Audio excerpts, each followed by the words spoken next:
toutes les raisons pour lesquelles certains doutent qu'un homme ait marché sur la Lune. Si Neil Armstrong a été le premier à poser le pied sur la Lune, alors qui a capturé cette image historique de lui marchant sur le sol lunaire? Dans un musée, les bottes de Neil Armstrong sont exposées. Mais en les comparant avec l'empreinte laissée sur l'espace lunaire, elles ne semblent tout simplement pas correspondre les deux. Sur la célèbre photo où Neil Armstrong est censé photographier Buzz Aldrin, il est impossible de voir un appareil photo dans ses mains. Dans les images de la mission Apollo, le drapeau américain semble onduler comme s'il y avait du vent. Or, il n'y a pas d'atmosphère sur la Lune, donc pas de vent. Sur toutes les photos prises sur la Lune, le ciel est entièrement noir. Aucune étoile n'est visible. Donc certains pensent que ces photos ont été prises dans un studio.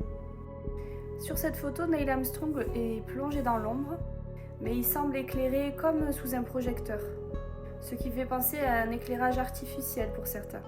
Comment un engin aussi massif a-t-il pu se poser sans laisser aucune trace? Il n'y a pas le moindre impact apparent. Alors dites-moi ce que vous en pensez. Coïncidence troublante ou véritable indice de supercherie?